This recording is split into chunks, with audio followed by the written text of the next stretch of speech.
sets. Have a look at this set builder notation.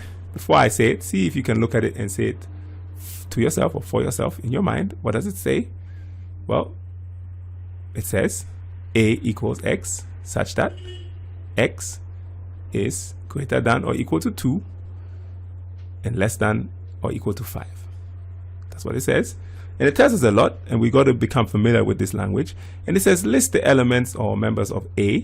So what we're going to do, capital A equals, we all know that we're using our curly bracket, and we're going to put all of the elements of A in. And what are they? It starts on 2 because we're told it's greater than or equal to 2. It can be 2, then it can be 3, it can be 4, and it can be 5 because we're also told that it is less than or equal to 5. It can't be anything else. Make sure you understand that. Then it asks us, what is the cardinality of A? And A equals, the cardinality means how many elements are there in A, and in this case we have 4, isn't it? 1, 2, 3, 4 things in A.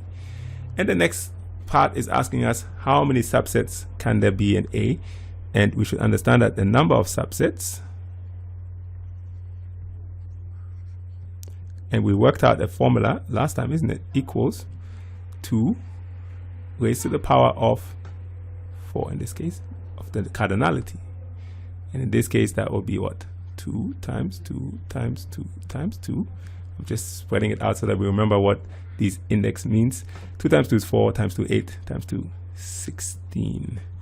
So that's here what we're learning. We know this already. But what I want you to focus on is, if you want to work out how many subsets there are in a set, you just take the number 2 and raise it by the cardinality of the set, okay? And that will tell you how many subsets you're going to get. And in this case, we had 2 raised to the power 4, which equals to 16. So if you understand this, you know what's happening next, right? It's your turn. Complete the following exercises, and it's for 4 marks. So let's go right now and get right ahead with this. I'll see you when you get back. Well, let's have a look at this. Let's begin first by reading the set builder notation. That catches some people out, right? B equals X, a number, a variable. Now we know that X is a variable.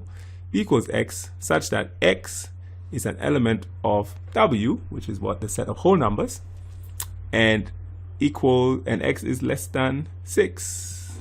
So when we list these elements now, what did you get? Let's have a look. B equals, open our curly bracket, whole numbers begin with 0, don't they? So we got our 0, we got our 1, we got our 2, we got our 3, we got our 4, we got our 5, we got our, no we don't have a 6. Why not? Because we are told that X must be less than 6. So don't make that mistake. So here are our numbers. State the cardinality of B. Well, N bracket B equals, how many have you got? 1, 2, 3, 4, 5, 6 numbers. 6. And how many subsets does B have? Subsets will equal 2 raised to the power of the cardinality, which will equal 2 times 2 times 2 times 2 times 2 times 2. I'm only putting that there to help us with our working. 2 times 2 is 4, times 2 8, times 2 16, times 2 32, times 2 64 subsets. Mark your work there. The marks are given, total out of 4. Hope you got it. Let's move on.